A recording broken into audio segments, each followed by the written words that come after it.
reminder to turn your phones off. I'm excited to introduce the former Governor of Florida, who has served as Attorney General of Florida, Education Commissioner of Florida, and State Senator. He's also a current candidate for U.S. Congress. He was raised in St. Pete and graduated from St. Petersburg High School. I'd like to welcome Charlie Crist to our school.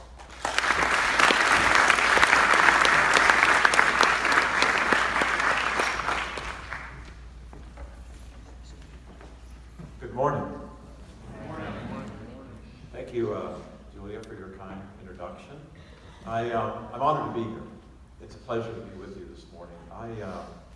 I grew up in this town. St. Petersburg is my home. I was not born here, however. I was born in Altoona, Pennsylvania. Anybody from Pennsylvania? I moved here when I was 3. I went to Bay Vista Elementary School, and then I went to Bay Point Junior High School. They called them junior high schools when I was going. And then I went to Riviera, which is not far from here, or was. They have demolished it now. And then I graduated St. Petersburg High School in 1974. When I first went to college, I went to Wake Forest University in North Carolina. And I walked on their football team as a quarterback and made it, but didn't play a whole lot. At any rate, I missed Florida so much that in my sophomore year, I transferred back to Florida, going to Florida State up in Tallahassee. So I graduated at FSU. I majored in government and minored in education. And then I went to law school in Alabama. And so I graduated in '81, started practicing here in St. Pete. I didn't have a job lined up. My dad's a doctor, or was, he just retired. And so I couldn't do that with him. But I went out to Stetson's placement office out in Gulfport, and they had an advertisement for a job for a starting lawyer as working for professional baseball. And it was the baseball commissioner's office, the minor league division of which is based here in St. Pete. And so I went and I interviewed with the president of the association, and he hired me for about $19,000 a year, which I thought was $1 million. And at any rate, I worked there for about 7 or 8 years. And then I volunteered on the campaign for a guy named Connie Mack, who also has sort of a baseball tie. His grandfather used to own the Philadelphia Athletics. And he gets elected to the U.S. Senate. That was 1988, and was kind enough to invite me to join his staff. And I served as his state director while he was setting up offices throughout the state of Florida. And then I went back into private practice with my brother-in-law, Emory Wood. And in 1986, I decided to run for the state senate. I was a pretty young guy. I was 29, and I lost. It was a Republican primary. I came in first out of 4 in the initial vote, and then there was a runoff, and I lost by a couple hundred. 6 years later, I ran again for the same seat, and I won. That was 1992. So I served in the state senate from 92 until 98. And then in 2000, I got elected Commissioner of Education for the state of Florida. And then in 2002, I ran for Attorney General and got elected. And then 2006, I ran for governor and got elected. So it's been a busy life, but it's been a lot of fun. And I guess I would have to say that I'm a public servant at heart. To me, service is a calling. And I was told a quote early in my career, I guess, about why it's important to try to serve if that's something you want to do. And it's a quote of a guy named Sir Edmund Burke. And the quote is, "All that is necessary for evil to prevail is for good people to do nothing." And I've always remembered that, and it's always stuck with me. And during the course of my career, I've always tried to serve you, the people, as best I could, whether by trying to lower your utility bills or your property insurance rates or your property taxes. While I was governor, in fact, you have an exemption, or your parents do, on your property taxes of $25,000. During the time that I was governor, we doubled it to $50,000, so your taxes were lowered. And it was a big issue when I ran. That was back in 2006. Was property taxes and property insurance were sort of a double whammy on us. But But at any rate, I've also always felt that it's very important in public life, as well as private life, to do unto others, to be decent to other people, to always show respect, whether it's somebody that you're running against or somebody you've just met. And I feel that way even stronger this year, probably more so than ever before. No doubt you're also watching the presidential election. It's been kind of an amazing year, to say the least. And I think that our country is at a crossroads. And I believe that it is incumbent on all of us to do everything that we can to make sure America stays a nice place. May I ask, how many of you are registered to vote? Please raise your hand if you are. That's great. Please don't forget to vote.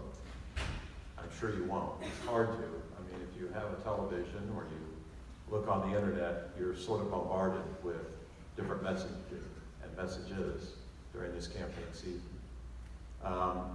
One of the things I'd like to accomplish in running for the United States Congress is to obviously represent you. I should describe the district. It's a new district.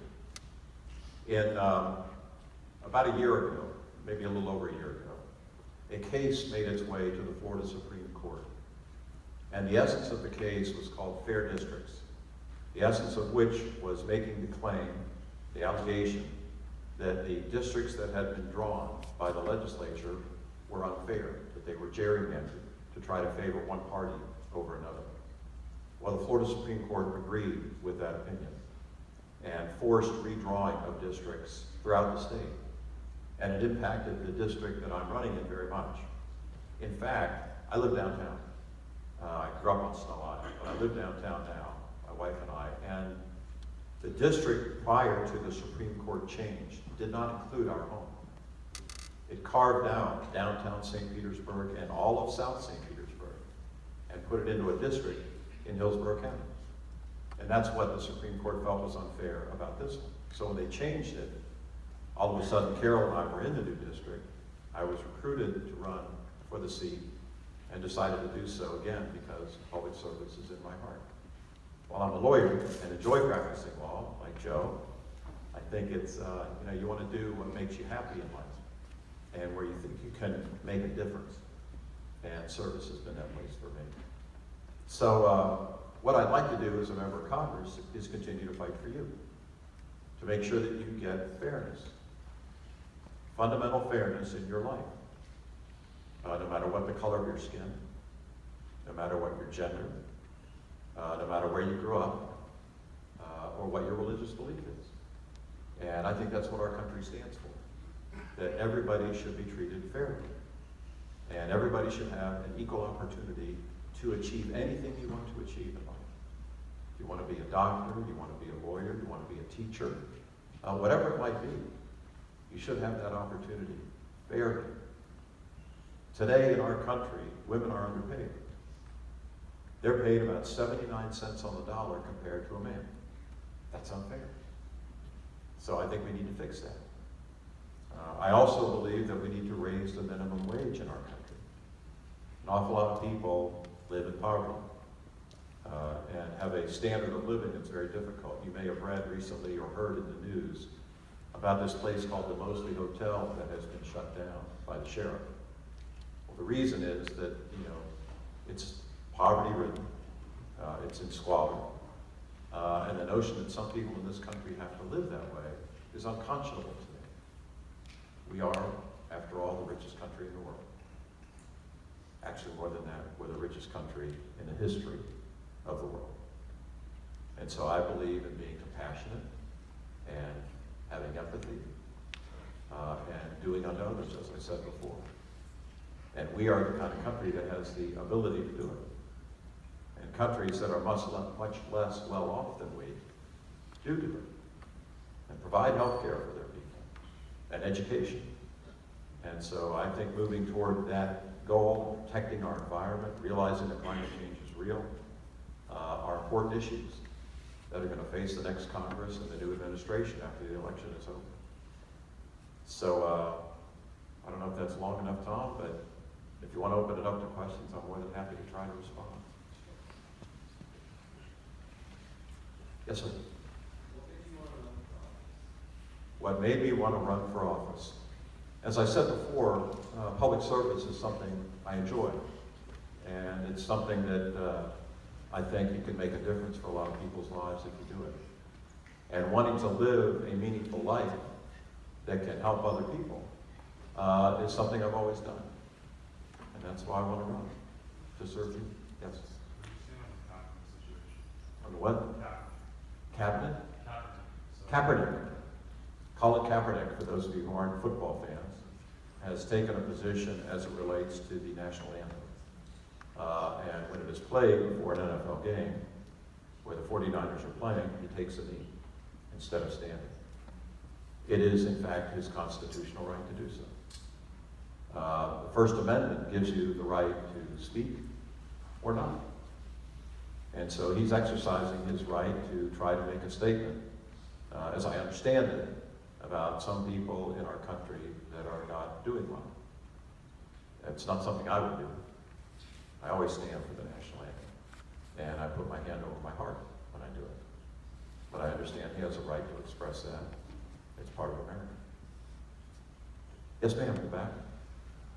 One of the key issues you believe will determine the results of the election for which you're running, and what is your stand on it? Well, I think one of the very important issues, if you couldn't hear, what are the key issues in the campaign that I believe? What's my stand on them? And I think one that's very important is Social Security. It is an issue that affects millions of people. An issue that is very important to seniors, obviously, but it's important to young people too. Because if you have a job already, or you have had a job in the summer, you've already started paying into Social Security. It is not an entitlement, it is something you've earned. And throughout the course of your life, you will pay into it. I believe we need to respect and honor that promise to our seniors. And I don't think we should raise the age of eligibility. My opponent takes a different view. I also think that we need to make sure that it's there for the long term. And that's how I feel. Another issue I think that will be very important is veterans, how we treat veterans. We have a lot of veterans in Pinellas County. And so it's very important, obviously, in this district. Bay Pines is an enormous veterans facility that's included in this congressional district. And my opponent voted not to raise more funds from the federal government for Veterans Affairs. I disagree. I think we need to help our veterans as much as we possibly can. These are people who were willing to literally put their lives on the line so that we could continue to exercise our freedoms. And I think the least we can do for them, or police officers, or firefighters, is provide everything humanly possible that they get the best health care, that they get that health care in a timely fashion. There's been a big issue with veterans, particularly with not being able to get their health care in a timely way. So that's a second issue that I think is very important. And then women's rights would be the third. I personally am pro-life.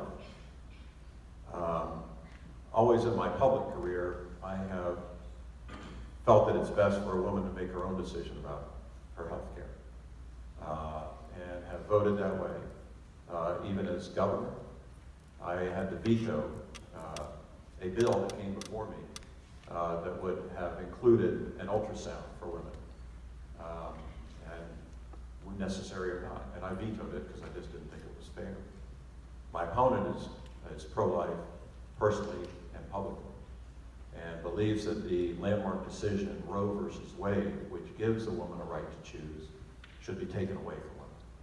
I think that's wrong. So those are the three. Yes, sir. Well, if elected, you will come into a House of Representatives that's very polarized.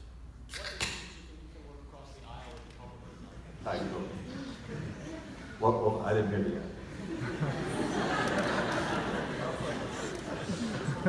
Coconut smiles.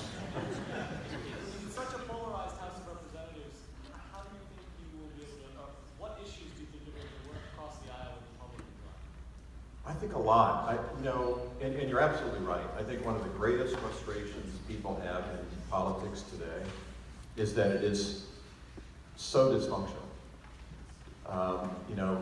Members of the House and members of the Senate seem to work for their parties first instead of the people first. And I think that is why that exists over there. And I think the way that you try to change it is by how you comport yourself and influence others. To reach out to Republicans and Democrats and independents in the Congress and try to do things together for the good of the country. And there's many places that can be done. Whether you're talking about, I'm pretty conservative when it comes to fiscal policy. I don't like to raise taxes, and I don't like to waste money. Certainly don't like to waste mine, and I sure as heck don't want to waste yours. And so I think on that issue, we could have some consensus as it relates to working across the aisle. So I look forward to it. Yes, ma'am. If elected, what steps are you going to take to improve our public school system? Because we have been given a low grade in the past for our public school system, and there are not steady teachers involved in the classroom. Like some employee teachers will get up and leave in the middle of the day, and the kids are just left there, especially. I would do what I did as governor and what I did as education commissioner. I would fight to get respect in the classroom for our teachers. I'm endorsed by the teachers in this race, by the way. And I think that it's very important to make sure that our kids get the very best education possible, which means recruiting and retaining those quality teachers that come into our school system. I had 3 sisters, and 2 of them were public school teachers here in Pinellas County. And my dad was on the school board when I was a kid here in Pinellas County. So education, I think, is extremely important. You have the wonderful privilege of going to an excellent school here. Not everybody has that opportunity. And some of them can't exercise that choice, so if they're in public school, I think it's incumbent upon all of us to make sure that they are the very best that they can possibly be. And I think it means relying on the teachers and the principals and making sure you have good leaders in each school. And I think that would improve our education. In South St. Pete, which is now part of this district, there are 5 elementary schools that were highlighted in a Tampa Bay Times group of stories called The Failure Factors, talking about those 5 elementary schools. And it's appalling that they would do so poorly. Some of the worst schools in the state of Florida, right here in our community. And I know that people are working hard to try to turn that around now. But I think not only by giving respect to the teacher, the principal, and the parent participation, but also funding matters. It's important to properly fund those schools, and there's right now an investigation being conducted by the Federal Department of Education to make sure that those schools in South St. Pete were not being discriminated against in terms of the funding they were receiving as it relates to schools in the north. So there's a lot to be done and needs to be done, but I'm optimistic about it. You have one already. How about the gentleman in the blue? So just last week, both the Senate and the House voted to override President Obama's veto on a bill that would allow families of victims of 9/11 to sue Saudi Arabia. If you were in Congress, would you have voted to override the veto? Yeah, I think I would. I believe in justice. And if a fact case can be proven that Saudi Arabia was the country in question here, that they would have been involved in 9/11 in some way that can be proven in a court of law, why shouldn't people have their day of justice, their day in court? Yes, sir. How do you see the future of the Republican Party following the turmoil of this presidential election? That's a wonderful question. I honestly don't know. Is the truth. I think it will depend on the outcome of the election. If Mr. Trump is defeated, I think you'll see some significant change in the party. If he's not, I don't know what'll happen. I don't think any of us do. I really don't. And, I used to be a Republican. And I was raised Republican. And I left the Republican Party, I guess, guess it was in 2010. And, you know, I've told people, look, I really didn't leave the party had left me. And it kept going further and further to the right. You look at this, to the right, you're right. And I became uncomfortable with it. And, you know, you gotta be true to yourself in life. And so I became a Democrat. And what'll happen after this election to the Republican Party, I don't know.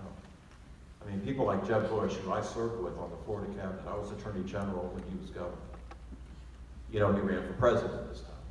And you saw how that turned out. The party has changed dramatically. Yes, sir.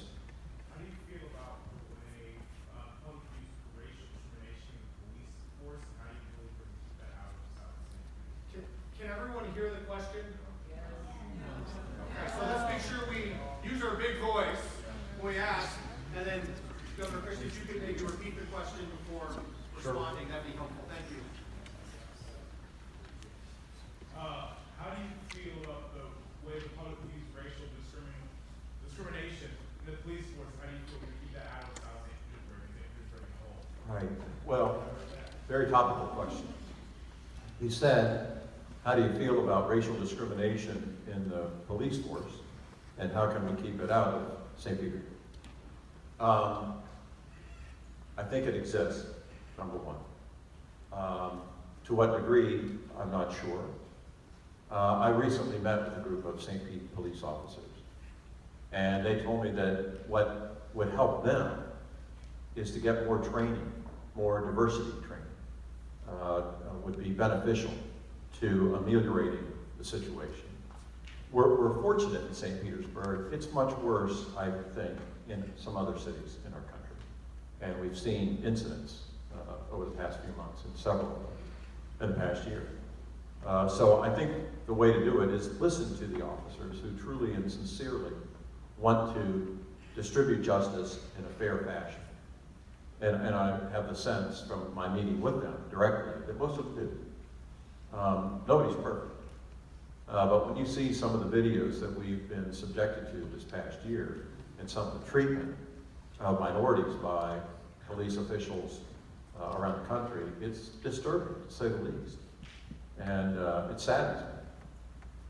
But again, as I said earlier, I'm an optimist. And I think that we can do better. And I know that, you know, all people deserve it. Yes, sir. I have two questions. I wanted to know, what's your position on the on refugee resettlement, specifically the Syrian families, and also, if elected, would you be committed to helping streamline the resettlement process for these refugees? I didn't hear the second half. If elected, would you be committed to helping streamline the process for refugees coming to America? I'll answer the last part first. Yes, I would. And I think that, you know, what's happening in Syria is awful. And the flood of refugees, frankly, has mostly been to Europe, as we know, particularly Germany. And they're having a hard time dealing with it themselves, which is understandable. But we've had some refugees come to America. But we go through a significant screening process before that occurs, which I think is incredibly important to make sure that we protect the homeland, first and foremost. But I also think it's important for us to take some refugees. I think, you know, the world has an obligation when something as horrific is happening in any country, you know, that their own people are being killed. And so, you know, what's the expression? There, but for the grace of God, go I. And would we appreciate being able to go somewhere safe if it wasn't safe here? So that's how I feel about it. Yes, sir. I was talking to a dean of a college within the state university system, and was surprised to find out, we were talking about the good old days, that the state used to fund the state universities to about 70% of their budget. And I was asking, why is tuition so high? He said, well, one reason is now the state is less than 10% gives funding to the state universities. Is that true, and is there a reason for that trend? And is there any way to push it back the other way? I don't know about the person. He asked about state universities and if the funding is less on behalf of the state, and so it's shifted more to tuition and raised those costs. I don't know what the percentage is, but I know that that is true. And I think it's wrong. I think that, the current state government is not funding education, whether it's at the university level or at elementary or high school, God bless you, or middle school, in my view. Of course, I was a governor who had funding at an all-time high for education. So it disturbs me that it's been taken away, and it probably is the reason why tuition has gotten so high. And it should reverse. I hope it will. Yes, sir. Thank you for being here. You mentioned Thank you. public service, and I'm wondering your thoughts on what role schools, whether private or public, should have in instilling those values in students on public service. Well, I think having forums like this, Sally, thank you and your family for doing that, are important. Not to hear me, but to engage in discussion about issues that matter to people. I mean, the questions I've gotten here already today are some of the best questions I've gotten in this campaign, to be candid. Really. They're about, issues of substance. And that doesn't happen a whole lot in public discourse today. So I think doing this is important. Offering civics classes is important to encourage it too. But just talking about goodness. And, there's an obligation to our fellow man and woman to help each other. And, one of the things that concerns me a little bit about social media and devices. I remember when I first got elected governor, we would have meetings in our office. And people would come in and they'd kind of sit around a long table and they're all looking at their device. And I said, no offense, but please put those down. We're here to meet with each other and hopefully look at each other and kind of understand each other. And I think, that's kind of lost to some degree. Not a lot today, but to some degree. And I think it would be more important to be able to have more human interaction. I think that would be a benefit to them. Yes? What would your plan be to help the environment? Oh, man. What would my plan be to help the environment? Well, number one, I believe in climate change. I think it's real. I think it's obvious as the nose on your face. I can remember going to my parents' house 10 years ago, driving there up Coffee Pot. Doing it today, I can see it's risen. It used to be that when you talked about it in terms of Florida, people would always talk about Miami Beach in particular, and a place called Alton Road. And the president used to be famous for saying, I want to tell you something, when he would be in Florida, pointing to the beach. He'd say, it's not raining today, but it's flooding on Alton Road on Miami Beach. What does that mean? The water's coming from below. And so it's happening. And I think that what you have to do is have more discussion about it, to acknowledge it, and to try to address it. I did that as governor. We had a climate change summit in Miami when I was governor. I hosted it with Governor Schwarzenegger of California, because those two states, Florida and California, are very susceptible to rising sea level. We're the most susceptible to it. I mean, we're almost an island. We're a peninsula, Florida. We have 1,300 miles of coastline. And so if we're not concerned about climate change and rising sea level, it'd be hard to find somebody who is. But I think, having reductions in your emissions, some obvious things that would help. And, there have been some tremendous advancements.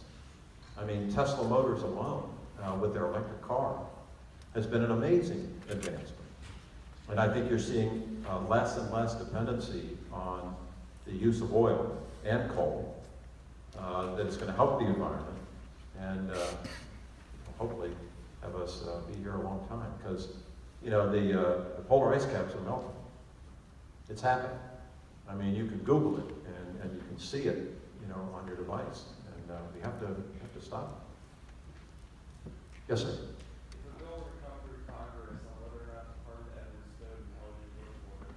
I couldn't hear you. I'm so sorry. If a bill were to come through Congress on whether or not to pardon Edward Snowden, how would you vote for it? I don't know. I would have to research it more than I have, to be honest. Yes? What is your position on the recent changes in Cuban-American relations and the opening of flights to Cuba? I strongly support it. I think opening our relations with Cuba is only a positive. You know, we've had an embargo against the island for over 50 years now. And the original intent of the embargo had the theory that if we did that, eventually the regime would collapse. Well, it never did. And who was getting harmed, in my opinion, by the fact that we had this embargo and couldn't have trade and couldn't send products to the island, is that the people of the island suffered, not those in power. And so I advocated several years ago that we ought to get rid of the embargo. So I hope that happens. I hope I get elected to Congress. I hope I can vote to end it. And I'm very encouraged that this administration has done so much to advance it. I have not visited Cuba, but I look forward to going there. And it would be a great boon to the state of Florida. If relations open up completely, there's going to have to be an enormous amount of development in Cuba. And the most natural launching pad to doing that is Florida. I mean, we'll have construction companies. It'll create so many jobs you won't believe. And it would, you know, better the lifestyle for the people on the island and benefit the economy of Florida. Yes, ma'am. What are your thoughts on pollution and do you think plastic bags should be banned? Could you say it again? What are your thoughts on pollution? Pollution? Is that what you said? Pollution? Yep. And do you think plastic bags should be banned? Okay. What are my thoughts on pollution? I don't like it. Breaking the news. I think it's awful.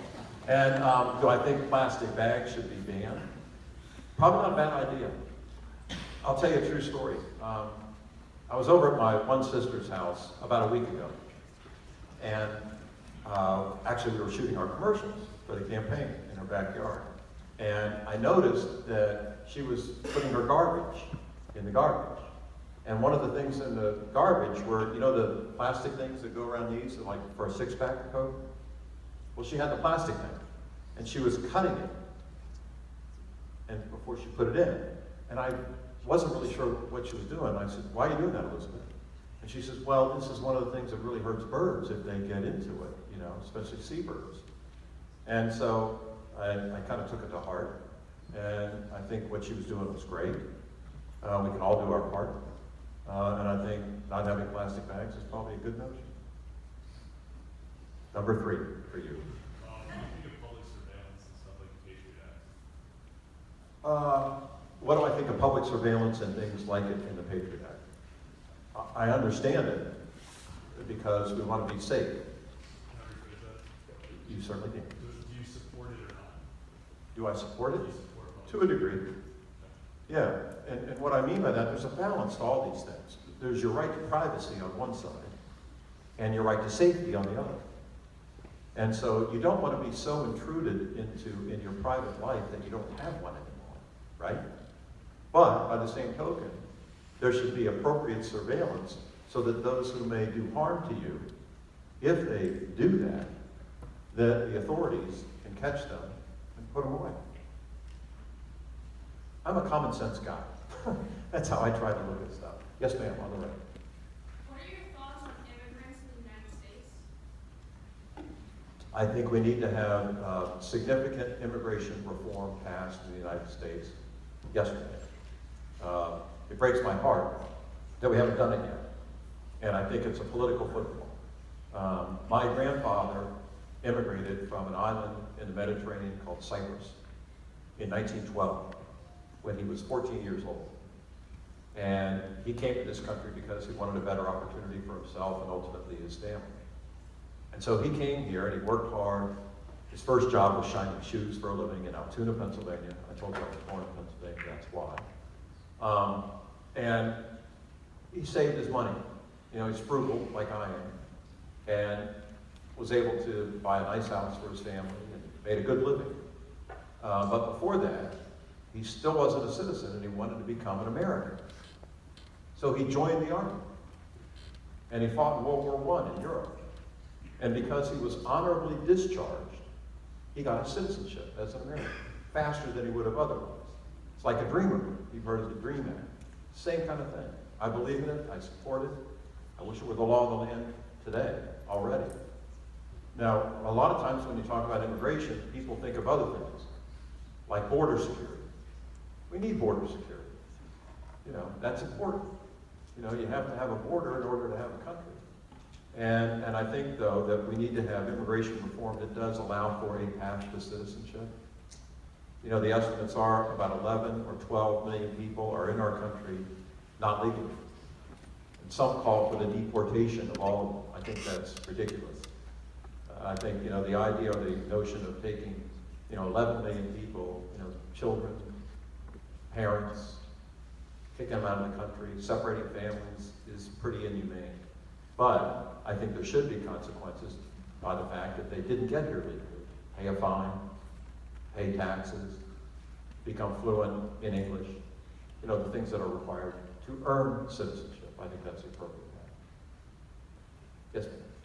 What are your thoughts on marijuana and legalizing it in Well, we have, what are my thoughts on marijuana or cannabis, and what do I think about it? There's an amendment that will be on the ballot again this year to legalize medical marijuana. I support it. I think it's important. I think it's overdue. Florida almost passed it 2 years ago when it first was on the ballot. And I think that it's motivated by sympathy for people who suffer, that otherwise would not have to suffer, or take powerful pharmaceutical drugs that many times can be debilitating, like Oxycontin. And you know, we're having sort of an epidemic around the country as it relates to drugs, and more severe drugs. So, from a personal point of view, I mentioned to you that I had 3 sisters. Now I have 2. I lost one last year. My older sister, Margaret, she had developed brain cancer, unfortunately, and we lost her. And one of the things that I observed and witnessed was a painful decline. And it's clear to me that if medical marijuana had been available, it would have improved her quality of life at the end. And I think that probably applies to a lot of people. Yes, ma'am.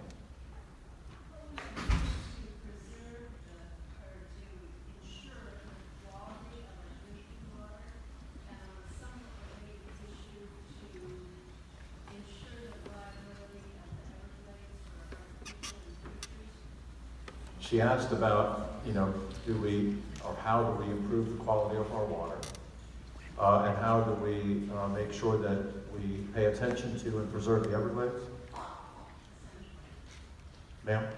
Yeah, essentially, yeah, to make sure that we continue to have good quality drinking water, of course, that's gonna take the dropping lately. Right. And then long-term viability of the Everglades and all of the. Sure. Well, we need potable water to live, to survive. And, you know, the idea that it's somewhat in jeopardy, or has been lately, is pretty astounding, right? You know, we're kind of a modern country. We have toilets. Now, the whole planet doesn't. I hope you're aware of that. You know, the advancements that we have in this country are incredible, second to none. And we have a duty to make sure that they're maintained appropriately. And if they're not, or it's discovered that they're not, then we need to fix it as quickly as humanly possible. And, you know, I debated my opponent about 10 days ago, and this issue came up. And, you know, the question that was posed to me was, what would you do to improve tourism for Pinellas County? And I said, well, one thing I would do, unlike my opponent, who's actually in Congress right now, is be kicking and screaming about why can't we get our sewage treatment fixed and get some federal money to help the city get the job done. And believe it or not, he said, well, you know why I didn't do it? I said, no, I don't know why. He said, nobody asked me. And I said, you have to be invited to serve? I was stunned by that response. But as it relates to the Everglades, I think it's incredibly important to preserve it. It's the only place like it on the planet. While I was governor, we initiated a plan to buy the land south of the lake in order to restore the natural flow. Instead of having the discharges that we have now that go out to the St. Lucie River and the Caloosahatchee River on the west coast and have caused the algae that we've all heard about so much. We hit the recession, and so we had to downscale our plan, but we were still able to buy at least 70,000 acres from Sugar, Big Sugar. Now there's a new effort to do that by the incoming Senate president, which I think is a wonderful idea. I hope it happens, and I think that'll preserve the everything. Yes, ma'am. What is your position on gun control in the United States, and specifically in Florida? Yeah, we need to control them. I have a gun. I hunt. I haven't in a while, but I used to. Deer and duck and whatever. And so I understand the importance of it. Second Amendment's important. I'm a supporter of it. But I'm in support of common sense too. And I have seen what has happened around our country lately. And one of those incidents didn't happen very far away from here at the Pulse nightclub in Orlando. It's only an hour and a half away. And so it occurs to me that the proper response to what's happened with the gun issue in America is to have more significant and stringent background checks so that people who may be not emotionally right or stable would not be able to get a gun, or have a background of criminality or domestic violence should not be able to get a gun. Just kind of makes sense. And then on the other side of the issue, people should have the right to have firearms if they pass those significant background checks. But I have an exception to that. I believe that we should ban assault weapons. Assault weapons had been banned in this country up until the mid-90s. And why it went away, I'm not sure. But I think it's pretty clear that we have a problem. And I don't know any hunter who wants to take an Uzi out to shoot a deer. And so I don't see any reason why we should be selling assault weapons, weapons of war, to people who aren't fighting one. That's how I feel. Yes? You mentioned the pumping of sewage into the water in St. Petersburg, and I understand the concern for that issue, but it's not as much of a legislation issue as an executive issue, so you might say that that would have been the responsibility of Mayor Kreisman. So, and currently there's an investigation under Mayor Kreisman, so what do you think about that? Several things. I don't think it's his fault. And I don't think it's exclusively one branch of government's responsibility. I think all branches of government have a duty to serve and have a responsibility. And when Mayor Kreisman came into office, one of those systems had been shut down a year before he even got elected. So he inherited a mess, no pun intended. And I think he's going about the very best he can to try to fix it as quickly as he can. Yes? What's your opinion on space exploration and funding towards that? Space exploration. I think it's important, not only in Florida, obviously, which it is, but I think it's something that we need to continue. We learn a lot when we stretch, just like you do, just like any of us do.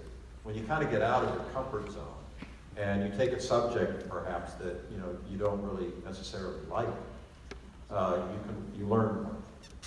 Well, our country, if we are more far-reaching and continue to explore in space, we will learn more about ourselves, I believe, if we do it. And what's developed lately, I mentioned the Tesla cars before, but also in the space program, this fellow Elon Musk, he's an amazing guy. He's helping us with the space program too, and make it more efficient and less costly. So we should have greater opportunities to exercise it. Yes, fine. Thank you. How do you feel the state and the federal government are doing as far as funding research for Zika? And how do you feel you can improve what's being done for our young women and young men that are growing up in Florida? Well, that's a big question. How are we doing with Zika? I think they're a little late to the solution. Congress just voted to fund it last week. It's been an issue for over a year. Another reason why I think we need people in Washington representing you that aren't fighting for the party, but are rather fighting for the people. That's what my campaign is all about. So I think we can fix it in about 35 days, at least from our perspective in Pinellas. And, you know, as it relates to what can we be doing as a country to make it better for our young men and young women, there's a lot. Better education, cleaner environment, you know, spending our resources responsibly, making our communities safe, having fairness in how we pay women versus men, making sure LGBT are treated equally, that the same applies to, you know, racial distinctions in our country. There's a lot we can do. But I think we've come a long way in the past 10 years in this country, you know, on all of those fronts. But there's more to go. And I think we need to keep moving forward instead of going back. I think we have time for maybe 2 more questions, okay? Yes. What are your thoughts on Medicaid, and if elected, what would your plan be for expansion? We need to expand it. And she said, what do I think about Medicaid? What are my thoughts about expanding it? We should expand it. Florida doesn't do it. I don't know how familiar you are with this issue, but at least we don't do it under the current administration. We did it under my administration. And that affects about close to 1 million of our fellow Floridians who are not getting health care right now because the administration in Tallahassee won't accept those funds. And you gotta realize those funds that's your money that's up there in Washington. And the notion that an administration is blocking it from coming to help fellow Floridians is astounding to me. And so, if elected, I would fight from Washington and give voice to what I just told you, and somebody might listen. And, you know, we can make a difference and help people. Yes, sir. Just to close the what general advice would you have to young people here, like 17-year-olds, 18-year-olds, in some cases 19-year-olds, possibly a career in public service? Advice.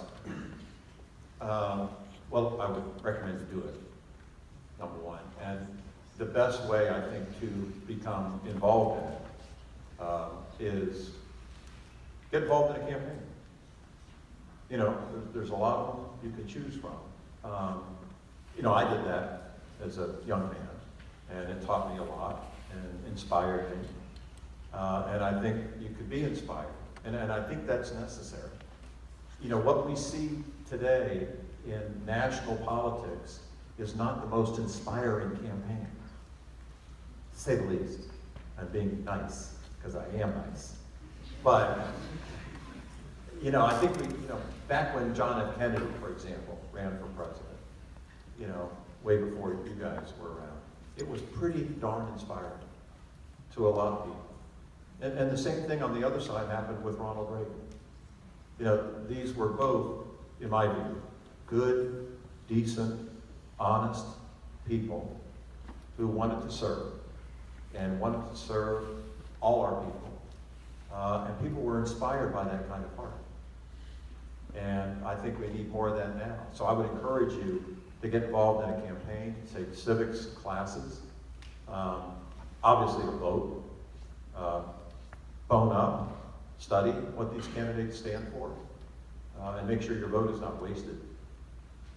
It's pretty precious. You know, not everybody gets to choose their leaders in the world. We're blessed. Literally blessed. We do. And as a result, you know, we live in the greatest country in the world. But we all have a duty to make sure it stays there. And I've often said, you know, I've served as governor, attorney general, state senator, maybe congressman in 35 days, God willing. But the highest office in the land is the one you all hold, citizen. We're a democracy. Unless citizens participate in a democracy, it will not work. So, you know, how do you get involved? Follow stuff, get engaged, vote, be hopeful. Thanks for having me.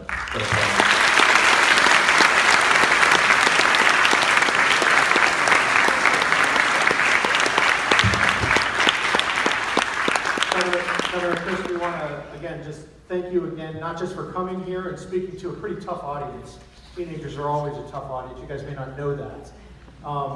But also for your commitment to public service. I think it's inspiring for all of us in your words about citizenship and how important it is that we are active citizens too. So we really appreciate you taking the time out of your very busy schedule to speak to mostly non-voters in a campaign cycle here. So again, thanks very much. We appreciate it. You all know a voter, don't you? No, it's been a pleasure. I can't tell you how inspiring it's been for me to be here with you. As I said earlier, the best questions I've got during the course of this campaign, except for maybe the Tampa Bay Times editorial piece, but it was great. It was great. So make a difference. Help our country. God bless you.